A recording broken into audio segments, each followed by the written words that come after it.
Hey everyone, this is Doug C. Brown with the CEO Sales Strategies Podcast. I've got an amazing guest for you. His name is Mr. Robert Murray. He owns a company called Intrigue Media. They are a Canadian company that does business all over the world. And we are going to talk about mistakes that are being made when it comes to marketing. And Robert has this really unique way of simplifying things and making it so tangible. And I can't wait for you to meet this gentleman and take notes, take notes, take notes, take notes. We're going to talk about how you grow your revenue through the process and the mistakes that people are making when it's coming, to generating revenue through their marketing. All right. Speaking of generating revenue, if you're interested in making your unpredictable revenue predictable, or you're interested in creating some automated, meaningful, and relevant follow-up, never dropping the ball again on your follow-up, and building great relationships for life, reach out to us by email at youmatter, youmatter, at ceosalesstrategies.com. Just stick in the subject line, predictable revenue or follow-up or both. And we'll have a conversation. We have a tool called Vibitno, Vibitno, that we have developed on the SaaS side of the business for your follow-up. And we are running out our academy on unpredictable revenue, making it predictable. And we can have that conversation if you're interested in doing so. Let's go speak with Robert right now and let's build your business. Here we go. Hey, Robert, welcome to the CEO Sales Strategies Podcast. Thanks so much for being here today. Thanks for having me on the show, Doug. Appreciate it, man. I appreciate you being here. Today is Thanksgiving in the United States, and I know what Canada has theirs a little earlier, right? Yeah, usually second week of October. Second week of October. Why is that? Do we know? You got me. It gets colder. It gets colder faster. We got to have dinner outside before it gets too cold. I don't know. So you're intelligent. Yeah, that's what you're trying to say. Yeah, maybe something to do with that. It's freezing out here today where I am. So well, we could always ask. Oh, it really is about the weather. Is it really? Yeah. That's awesome. See, I don't know. See, Canada's got it. I don't know. Canada's got it going on there. So hockey teams are doing good this year. And you do Thanksgiving during a time in which people aren't freezing to death going to games. Yeah, that's it. So, that's awesome. So, Robert, why don't you tell everybody what you do and let's get a little backstory, set the frame for this call. Yeah, sure. So currently, from a business perspective, run an organization called Intrigue Media. We're a digital marketing company that's like niched and specialized in helping generate qualified leads for landscape entrepreneurs. And we've been doing it for better part of 17 years. We started off in a much different business in like digital out of home, putting up flat screen TVs in local like restaurant environments to create an alternative ad medium to say newspaper or radio. But then over the years, we got a lot of pressure to prove our results, and we had a lot of customers asking for our help with websites and Google ads and social media. And so we were kind of like a locally oriented jack of all trades, master of none. And then in 2017, we started to get more focused on the home improvement and construction industry, and then further niched, deeper and more narrow into landscape in 2020, 2021. So you grew. Well, firstly, you grew from about 400,000 to 5 million, but your business started, I'm going to say, out of organic need, right? You had to prove your worth basically to the client. So you started with one thing and then you shifted the business to what the market says it wanted versus just what you were trying to do. Is that a fair statement? Yeah, 100%. We got dragged in kicking and screaming. We didn't build websites. We had no idea what Google was about, but we had so many people asking us for help. And the main reason was we did what we said we would do when we said we would do it. So we built a lot of trust with a lot of customers over the years. And so they were looking for somebody that was just someone they could rely on. So I heard trust. I heard market need. Those of you who are listening, are you writing these down, please? Because I see so many businesses, Robert. It's like, we do this. And the market's going, yeah, but we want this. And they keep doing, well, yeah, but we want this. Well, I know it's really interesting you say that too, because we got asked the question, like, what business are you in? What's the real business you're in? And there was a really cool book. It's a Harvard School of Business book. It's called Marketing Myopia. Anyway, it's all these different stories of all these different businesses that either understood the business they were in or didn't and went out of business over time. Kodak being a really good example of one that went out of business over time. And at the end of the day, we're in the business of helping people get customers. We're not in any other real business. So it's, what's the best way for us to help people get customers? And then let's just focus on making that a priority. I want to highlight what you just said because you're in the business of getting people customers.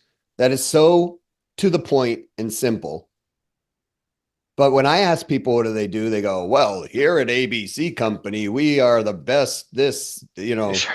blah, blah, blah company. And we do this and we do that. And this is why we're so great. And this is why you should do business with us. And I'm like, actually, I had this happen yesterday. A gentleman, he just hit me on LinkedIn and he's a software development. He's a CTO now for software development. And he's reaching out and I'm saying, well, what do you do? And he's telling me, well, I should pull this up actually. I mean, it's crazy, but it was almost verbatim. Like, we do this and this is why we're so great. And this is why you should listen. And this is me. And this is this. And not one statement about what they actually do. Right. Well, And and it's interesting because we go to a bunch of trade shows with booths and that kind of stuff, and we've had a bunch of different skins on those booths and signage, whatever. In terms of like digital marketing, lead generation, attribution, conversion, all these whatever tech terms, whatever, it doesn't matter. And then we really settled in get more customers for your landscape business. It's just a giant sign that says get more customers for your landscape business, and people come up and they're like, well, how do you do that? yeah. Oh, well, are you interested in getting more customers? They're like, yeah. I'm like, well, let me tell you all about it. What are you doing currently to get customers? And it starts a dialogue. But man, is it amazing how simplicity really, sticks. And the question of how do you do that is now asking for permission for you to tell them all the other stuff. 100%. All right. So everybody take a check, send it to Robert, because all of you who are got poor messaging going on in the business, if you don't fix that issue, what ends up happening is people go, okay, thanks, and they're gone. I don't need that. Right. Because they don't understand it because people have confused them, right? So, they don't want to hear about your company. They don't want to hear about you. They don't want to, not initially. It would be like walking up to I don't know, a prospective person in a restaurant that you see that's amazingly attractive, and you go walk up, not you, Robert, but one walks up and says, hi, I'm Doug. Let me tell you why I'm great and why you should date me and why this is there and why, your future will be this and why this and why that. It's gonna work out so well. You think, Robert, I should try that? Is that what you're 100%? Yeah, she'll be all over you. It's great. Will it work in Canada? I know You it know what's doesn't. but you know what's beautiful though about that whole thing is that a lot of people forget when they get into marketing and sales that it's really just about people to people communication. And we get all convoluted with like how we're approaching the marketplace, and it's like we forget that there's a human. Like the marketplace is just a bunch of people, and so we can just simplify our approach a little bit and start talking to people. And the other thing we talk about those 5 mistakes we address a little bit, and one of them we talk about the idea is mistake number 3. We talk about yourself too much, not about your customer. Yeah. And it goes back to what you're saying. People only care about 2 things, especially from a customer point of view. They want to solve their problem and they want to accomplish their goal. And that they don't care about you unless you can help solve their problem or accomplish their goal. And so many websites are written just the way you've just said, right? Like, this is us, this is what we do, this is why we're so great. We have this many years experience, we have all this training, we've got great communication, we have the best technology, the best equipment. You should work with us. But it's like, well, what do you do for folks? Well, we're a full service company. I'm still not getting it, right? And so we try to help people niche, because a lot of times people don't know how to speak to their customer because they don't have a niche or a focus. So they're trying to be something for everybody. Right. So it's difficult to talk about any one given type of customer's problems. So then it becomes generic and difficult to understand. I want to go down that road about niche. right? Because so many people are confused. And so folks, Robin and I discussed, we were going to talk about the common mistakes that people are making in marketing and the actionable tips that could come around this. Yeah, And for we sure. are doing that, but we don't have it as a structure. So we had a structure and then boom, and now we have no structure. So, but we are following the structure. People just wouldn't realize it was a structure. Yeah. So, you know, why do people do that? Like, why Which don't they part? pick a niche? Oh, Like, the most common reason I find is because people think the market's too small and they're going to lose out on business. So the second I start to narrow my focus, I'm going to, other customers aren't going to call me. And what people don't realize is that when you narrow your focus, you become more relevant and you have pricing power and you stand out. That's actually differentiation. So like a lot of people talk about what's your unique selling proposition, a lot of people, or unique value proposition, whatever it might be. A lot of people I think get it wrong because they're trying to talk about like how we do things differently. You know, like we're a results driven marketing business. That's our differentiation. Well, it's not different because there's thousands of other people saying the same thing. well, and my point to it would be, isn't that what you're supposed to be? Like results Right, driven marketing? right, Like right. how many people come up and hire a marketing company and go, I want nothing out of this whatsoever for Well, results. a lot more than you'd think. They just don't like it 6 months later after they've been writing checks and they get no results. Right, right. So, Which is you know, actually mistake number 4 on the 5 mistakes, which is no goal. But anyway, we'll get there. no goal. All right, we're coming back to that one. It's like just do people make this way harder than it's supposed to? Well, I think so. And I think a lot of people haven't necessarily studied strategy too. Like among, if you ask anybody to define strategy, odds are you're going to get a different answer from every single person. Right. And so we kind of look at strategy as positioning. Like how are we going to put ourselves, how are we going to position ourselves in a market? And so one of the ones that kind of hit me over the head was we did the scaling up course. It was like one of the, COVID online with 100 people, whatever, but it was still super cool. But there was a really good story about vertical versus horizontal positioning. And they told the story about big ass fans. Are you familiar with the story with big ass fans? Even if I am, please go. Anyway, long story short, big ass fans, you've probably seen them. They're giant fans with yellow tips and they have a donkey in the middle. They weren't called big ass fans, they were called something random, but everybody would call in saying, hey, are you the guys that sell the big ass fans? And so whatever, they fell into it, kind of going back to what you were saying before, listen to the market. And then I think the CEO now is called the Chief Big Ass, which is hilarious. And the donkey is their logo. However, they cool big spaces. So whether you're an airport or a warehouse or a hockey rink, food distribution, whatever, if you have a big space that needs to be cooled, they're the ones you call. So they're industry agnostic. They're all about the space. They're horizontally positioned across all these different industries. If you have a big space, we can cool it. And then there is a vertical position in the story. They use this company that sold and serviced dishwashers, and they did it for private organizations like companies, not-for-profits. They did it for schools, hospitals, and restaurants and hotels. And what they realized was that schools only use their dishwashers essentially once a day.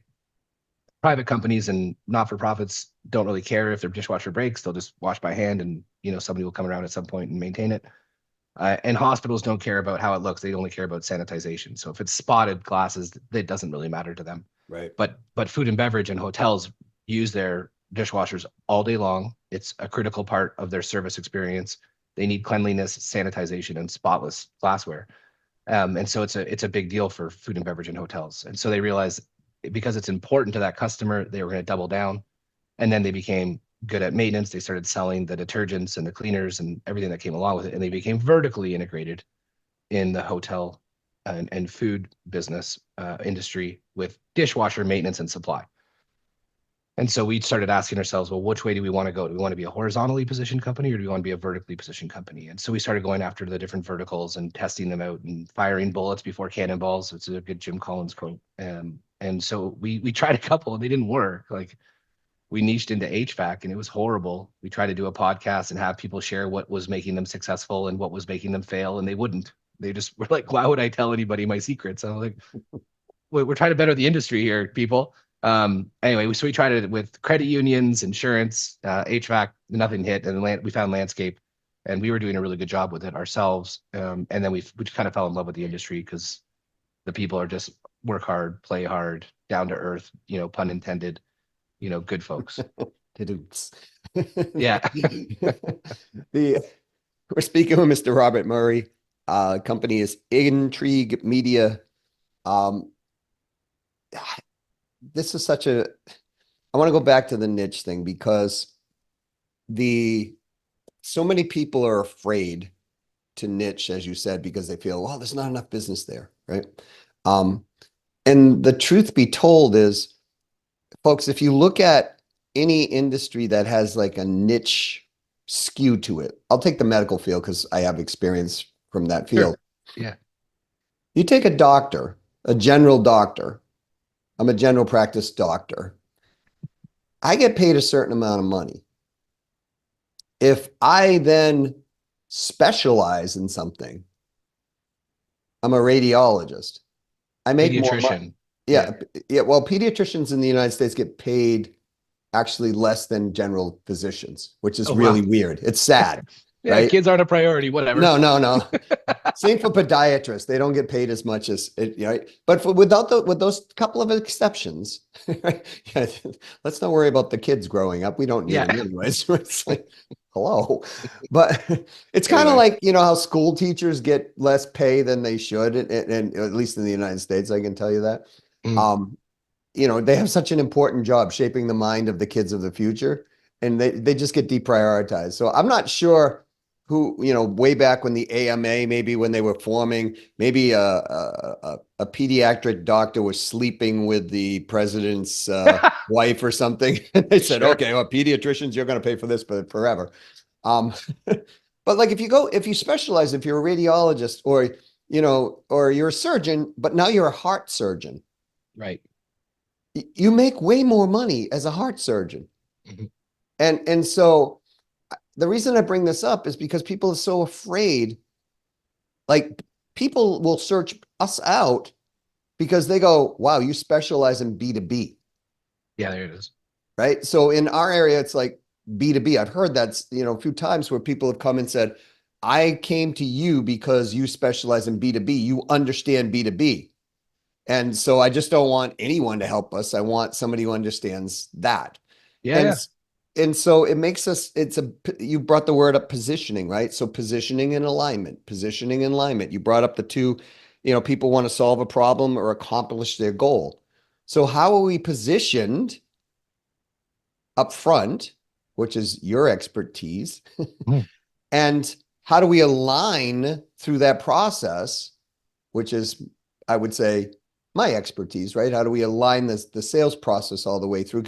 And you and I work hand in hand to keep that positioning and alignment all the way through. But based on a niche, man, you become the dominant authority in that particular niche. Not to mention the fact that your team gets really good at it. You become more efficient. You become more profitable. It's easier to do business. You need less inventory to supply the work you're doing because you're doing the same type of work over and over and over again. The repeatability helps you actually scale. If you wanted to. Not every entrepreneur wants to be, 10, 20, 50 million, whatever. But the riches are in the niches, it's the same for a reason. Yeah, it's an old adage, right? Folks, aside, Robin and I, every time we come up with something and we're like, what is that? We always look it up and try to figure it out. Like, where did the riches where'd that one come from? Our first one was make hay while the sun shines. And now we found out that was like 1546 or something. Something like that. Yeah. that was awesome. So the reason I keep bringing this up, well, I know you're looking this other one up here. 100%. Well, the reason I bring up the niche for everybody is because what I want people to understand is you don't have, if you're afraid of doing it, try niching just what you did, Robert. You tried different industries, or you tried different niches within an industry. And you're going to be shocked, folks, if you try this, that you're going to land on something that you never thought of before. Like in our telecommunications business, when we had the telecom company, I didn't know that adoption agencies spent the most on telecommunications. Huh. And the is what I had too. I was like, what do you mean they spend all this kind of money every month? And they're easy to sell because they're dialing all over the world And Right. at the time, international calls, like if you could lower their international bill, they'd be like, come on in, kid. Yeah, And let's go. right. And so it was just an easy play. And so the fact that you had one adoption agency, two, three, four, they go, oh, well, you have these three or four adoption agencies, you know, our industry. Like in, you mentioned hotels, like that was another niche we had. So I had to learn words like RevPAR, you Right. know, folks, that's revenue per room, basically.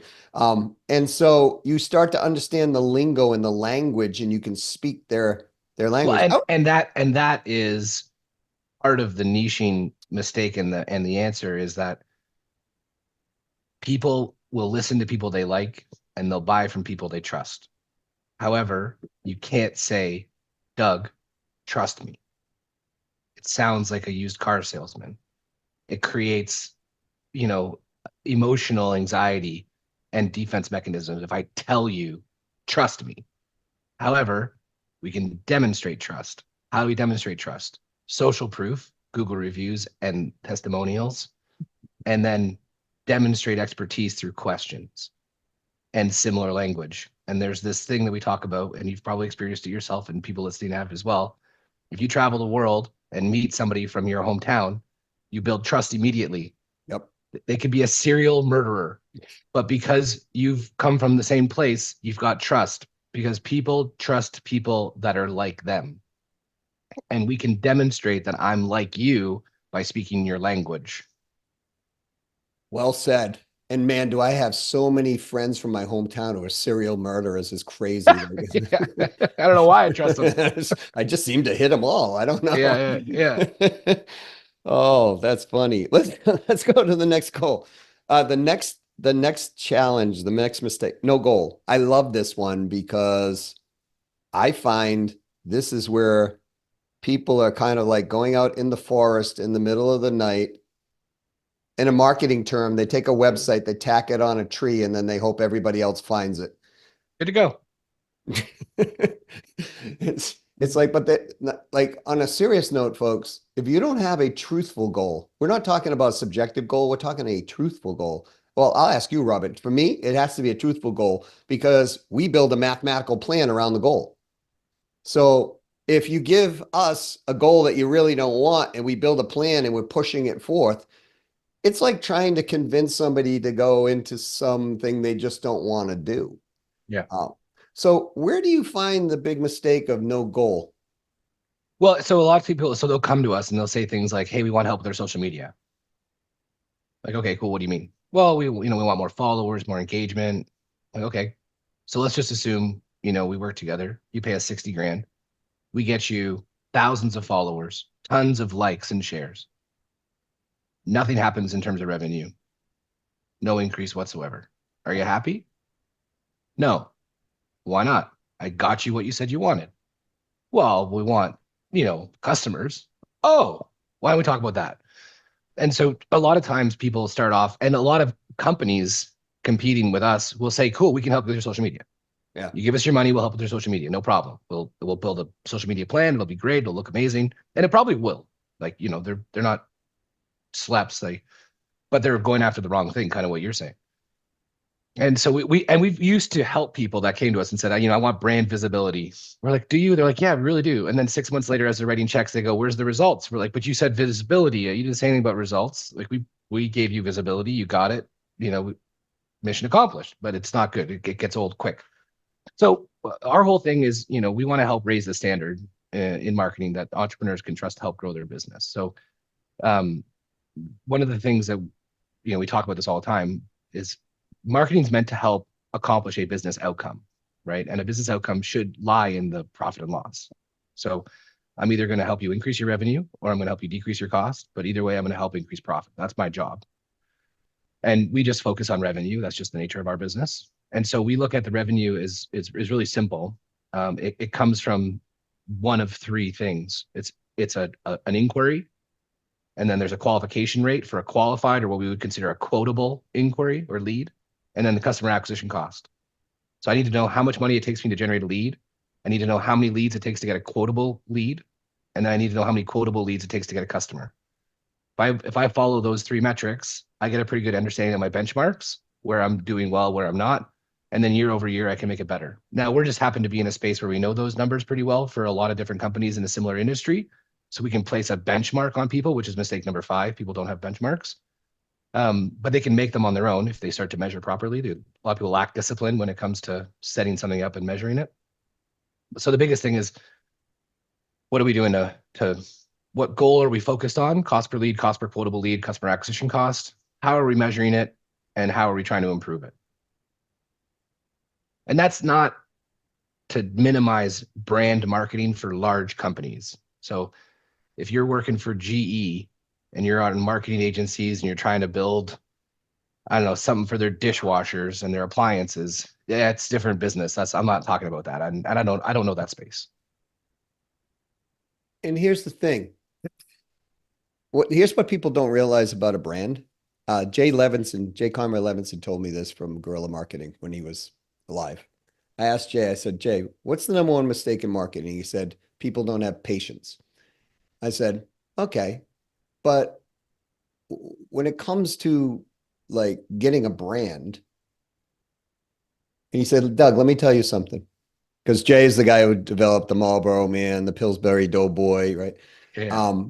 And he said, Doug, it takes 9 impressions upon the human brain in order for somebody to recognize who you are and you have a brand. And I never asked him to prove the data because I figured he was J. Conrad Levinson. But I said, okay, so nine impressions upon the brain. He goes, yeah. He said, but it takes 3 views to get an impression.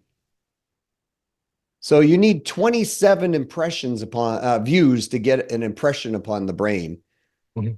So they got to see you minimum 27 times before they're actually going to remember your brand.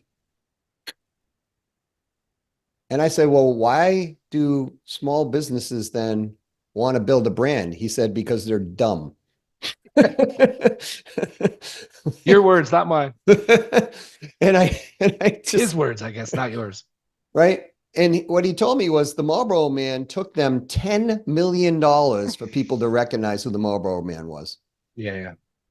Right. And so, folks, the reason I bring this forth is because some of you have huge companies and some of you have smaller companies and some of you are solos and et cetera, et cetera.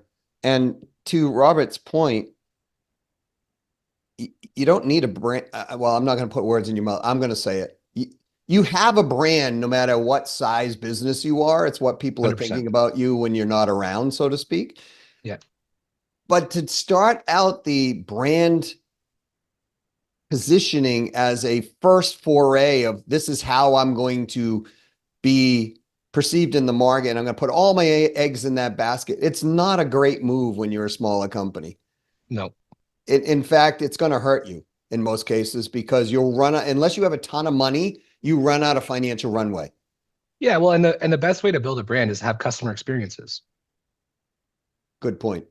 Like people need to experience the business, not just from I see you, but I experience you. And so if you want to build a brand over time, like Nike Swoosh isn't an iconic brand. Nike made really good shoes for a really long time. A long time. And people ran in those shoes and won races. And Yep. they were now noted as a good shoe company. And then the swoosh became iconic. It's Yeah. not the swoosh that made Nike great. It's the other way around. Yeah, Reebok came in a similar fashion. No one knew who Reebok was because I remember my family had a high fashion lady shoe store, and Reebok came in to pitch us, and we were all like, "Who the hell are you?" Yeah, right. We're Reebok. Like, okay, what's that Cool. mean, right? Yeah. At least the person didn't walk in and go, "I'm Reebok. Let me tell you why I'm so great and who I am." Right. And you should be using my shoes for the next 10 years. But Reebok came in with a very soft leather sneaker for women, and that's what started catching it on the eyes of the buyer. That's cool. You know, and so they built the brand initially around that. And so, but that's what I'm trying to convey to people. If you want, stop thinking exposure gets you business. Yeah, it doesn't. Exposure is part of the process of getting you business. 100%. Right. So if you think exposure, and this is why, like, people like you'll hear people go, well, we have a mailing list of 200,000 people. or 1,500,000 or whatever, my first question is, how many of them respond to you? Yeah. Be- How many of them have bought in the last 12 months?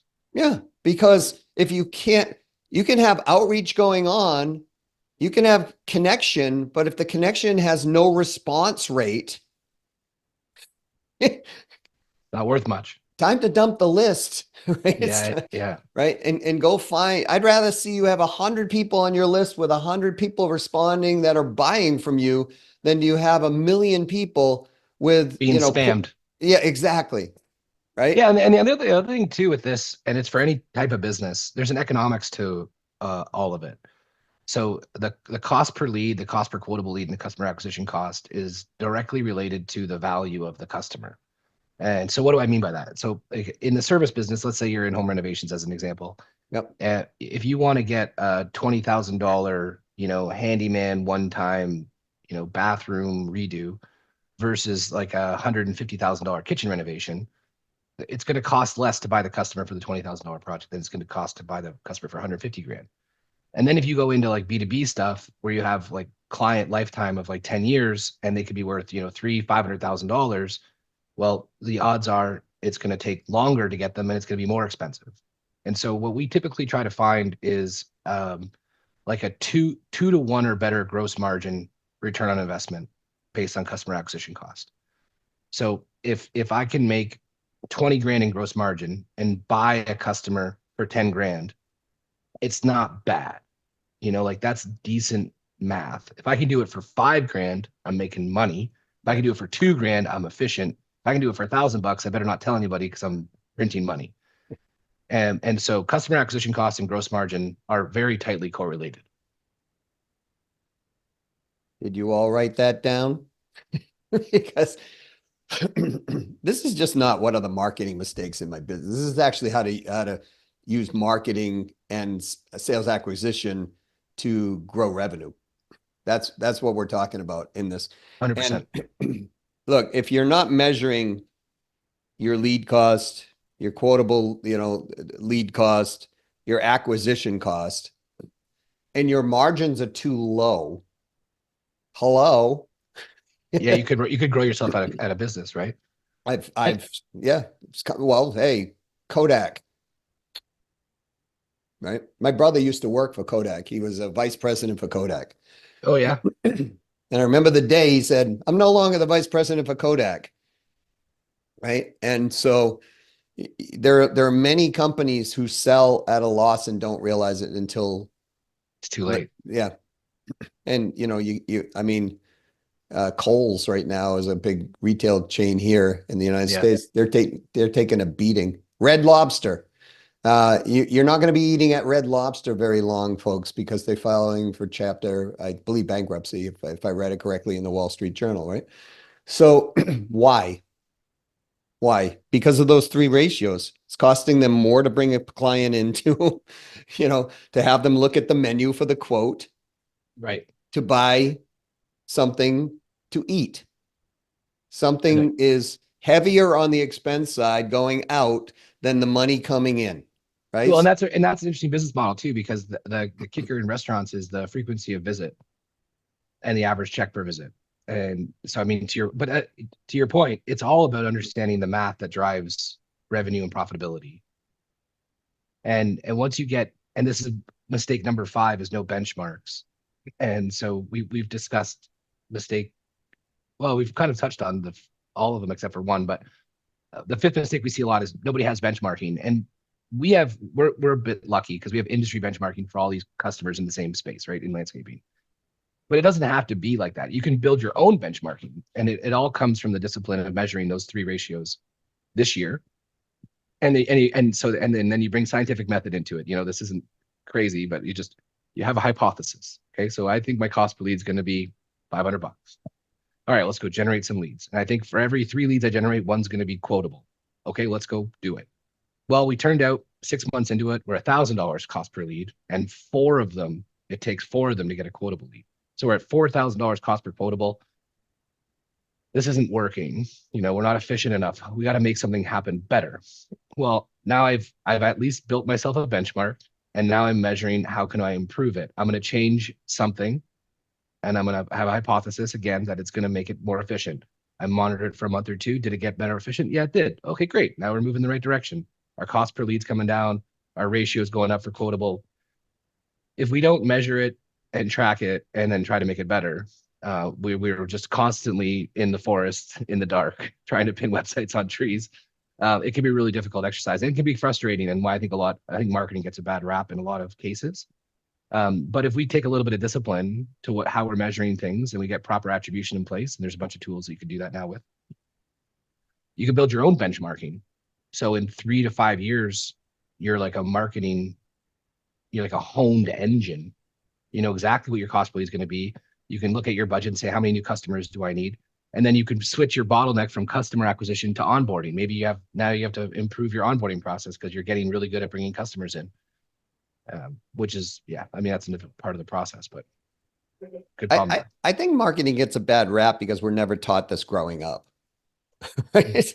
Like, because it's something that applies to everybody's life. And it's like sales. It applies to everybody's, folks, if you don't think your children are the best salespeople in the world, come on. I mean, like, oh yeah. Well, yesterday we're making burgers for dinner, and like one kid's like, "Can we watch a movie while we're eating dinner?" And I was like, "It's Wednesday. Like, no, we're having a family dinner at the table. You have little traditions and routines, gratefuls, whatever." But then all three of them in harmony go, "Please." I'm like, "All right, let's go, whatever." they are the best salespeople on the earth. And by the way, when they get a no from dad, they go ask who. Yeah, exactly. Well, they'll ask me probably 8 times, and then they'll go ask mom. Well, because they know that if intuitively they know that if you get a no on the first, question, it doesn't mean the deal's dead. They know No, that it's just the negotiation begun. So, and I did want to bring something up about benchmarking because people do this all the time in their personal lives, but they don't realize probably that that's what they're doing. I'll just say utility cost. So how many times, folks, if you live in a area like, Robert or I, it's cold, your heating cost in the wintertime. I mean, if you're using a certain thing and you look at your bill, you go, oh my goodness, right? It's like, what? That's a benchmark. You looked at what it cost you to actually stay warm, right? So now you do things like, well, let's, our electric bill's too high. Let's go get different light bulbs. We'll try this light bulb, or let's go do different insulation in the home, right? Or let's maybe change heating sources or whatever. You're doing something to affect the ratio of what you're paying out because you benchmark in your head that your heating bill, or your electric bill, or your cooling bill should be something. Right. You just don't accept it. I mean, like in our building here, we had oil in the building, and man, it was costing us like $1,000 a month per year to heat this place. Yeah, that's not nothing. Right. And I was like, come on, no, no, no, no, no, no. So we started looking at alternative sources. Because in my head, the benchmark had to come, it was lower. Yeah. And so we ended up with pellet stoves, and we ended up with and the break even was 2 years, and it all worked out. So the point being is, if you're not benchmarking, please heed Robert's advice, take his advice, put it in play. If you're not benchmarking, you have nothing to measure against. It's like when you have a sales team and you don't benchmark, and one person's doing great and the other people aren't doing so good, but you go, well, okay, well, we're making money. No, you can do something to affect those sales people who are not doing so well. Yeah, well, and it's like it's the Bruce Lee quote, right? Like, I fear not the man that's practiced 10,000 kicks. I fear the man who practiced one kick 10,000 times. Yes. It's like if we don't identify what our one kick is, we're just doing the same thing every year, and it's not getting any better. Anyway, That makes total sense. We're speaking with Mr. Robin Murray, company, Intrigue Media. They're a Canadian company. You work all over not just in Canada, right? You work in the US. Yeah, I mean, right, predominantly in the US right now. Cool. Robert, we have one more mistake that people make. Sure. So people usually talk to the wrong part of the brain. So if you oversimplify it, and Simon Sinek has a really good TED talk on this, and books start with why. It was a study about what made great leaders great and why people followed them. And what he found in their communication patterns was that they started with the purpose, their dreams, their whys. And well, what does that do and why does it matter? So essentially, he's got these three golden circles from the outside in. It's what, how, and why.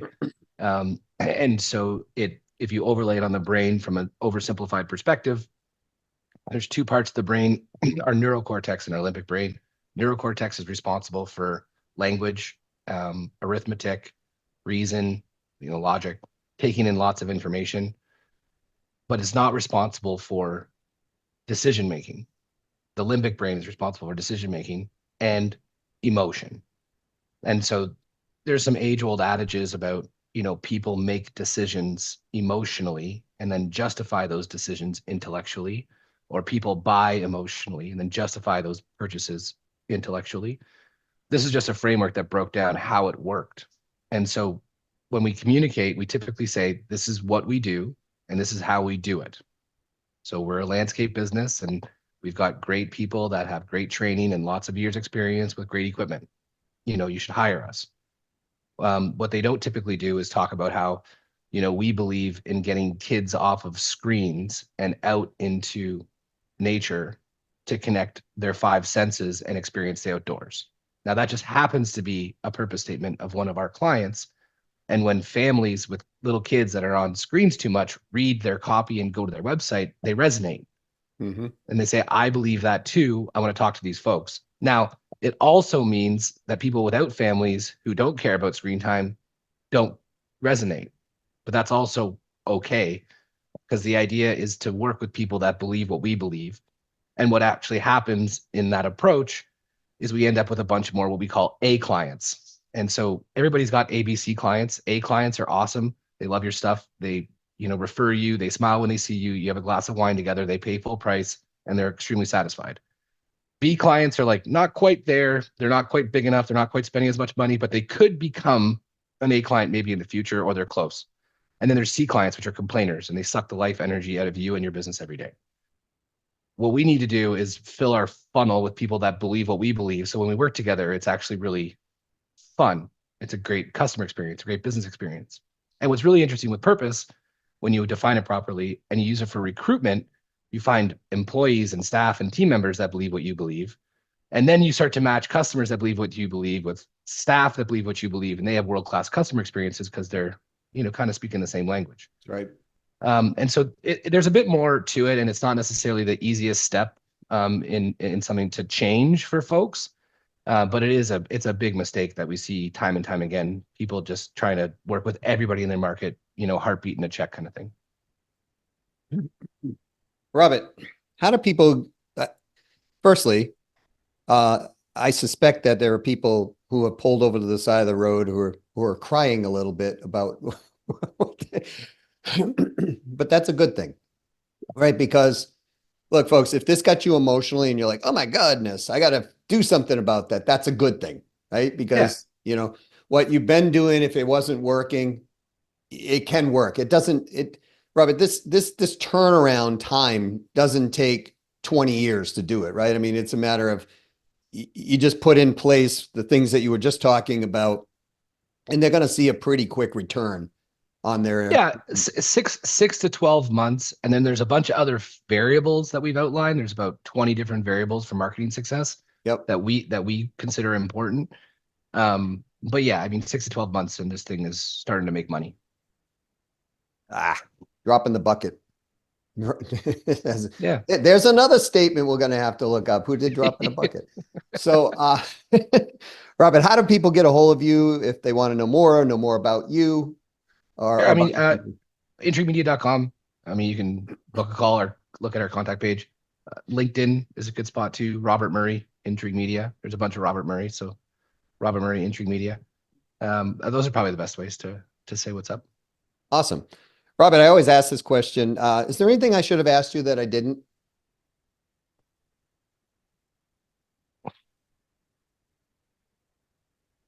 I love the pause.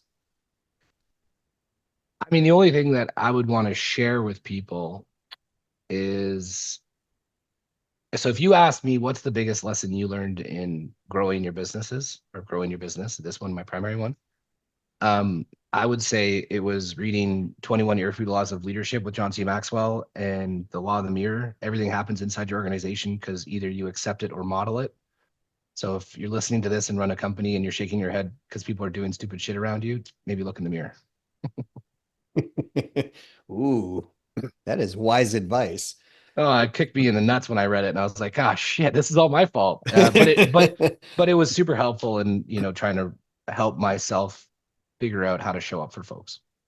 Yeah, the interesting thing is a lot of times when we go into companies and we'll internally audit the company, we come back and we give a discovery of findings. The owner or the CEO thinks it's amazing, but it's been said to them 7 or 8 times by the staff already. But because we have a different positioning, we're the mirror, basically, Hmm, right? We're coming in, they're paying us for that advice, and we're giving them the same exact advice that people have been saying within the company. They then go, whoa, I got to pay attention to this. that's And, cool. and so I think it's great advice you're giving people because if something's stuck, it's usually a thought that got it stuck. It's not, right? And so what ends up happening is people are always trying to fix problems and they're working on the incorrect Like the thing to resolve symptoms. that. Yeah, we got to work and remove the cause of the problem. Hmm, If we remove the cause of the problem, no more problem because it's the cause that is actually creating the symptoms, as you're saying, which are manifest itself as the problem, right? And so I love the fact that you're giving those two resources. Thank you so much for doing that. It's a huge benefit. And folks, don't take this lightly. Go get the darn book and read it because it's a it's gooder. just it's I used to work for a guy and he used to always say, the humility meeting starts at 11 a.m. So, why don't you all come by? Right. And it was a funny joke line, but the truth is once in a while we had humility meetings to talk about what's going on in the company because we could look in the mirror at that point. We could say, okay, we're all collectively doing this. Stop. It's not working for us. That's cool. So Robert, thanks so much for being here today on the CEO Sales Strategies podcast. Really appreciate you bringing this. This has been a great uh, resurgence of information that people must know, must hear. And please take these notes that you have, folks, and put them into action. If you have any questions that you want, or you want to reach out to Robert directly, you heard Intrigue Media. We'll put all this in the show notes or reach out to him on LinkedIn. Robert, thanks again for being here today. Here's Doug. Thanks, man. Was that awesome or what? I love this episode because we're talking about real tangible things that will actually move the needle for your business. Now, question, are you measuring your lead cost? Are you measuring the quotable lead? In other words, what it takes for you to actually get that person to see the offer? And are you measuring the cost of acquisition? And are you benchmarking against that? Because if you just did those, 3 measurements in that one benchmarking, it would tell you so much to do.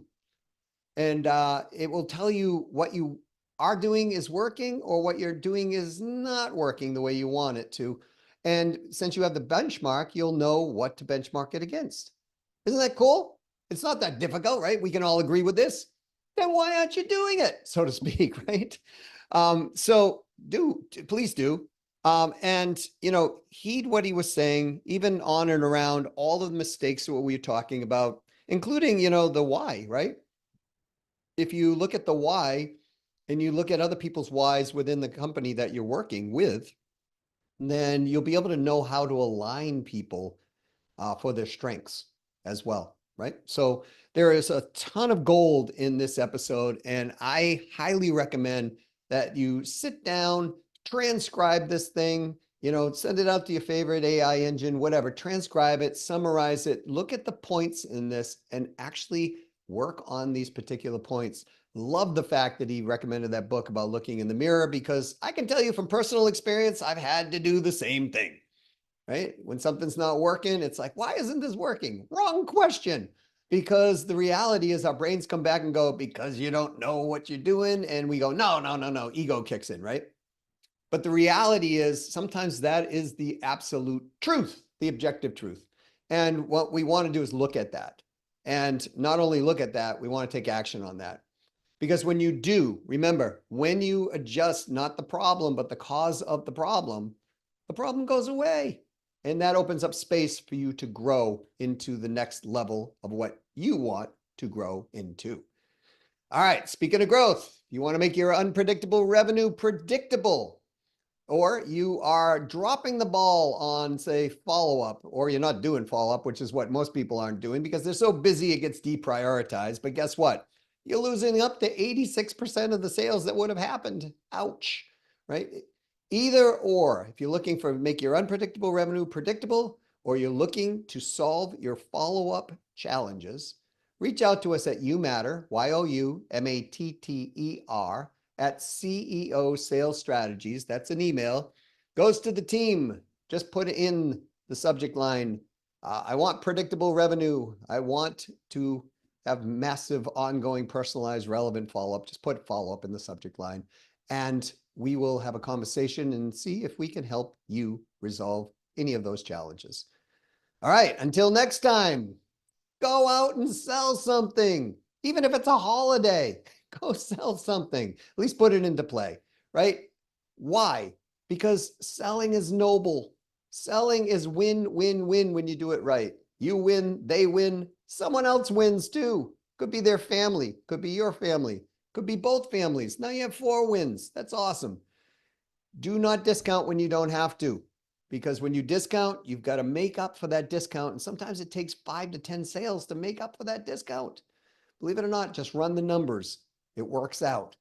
All right. Play, win, win, win, win. And solve someone's challenge, help them gain a new opportunity they're looking for.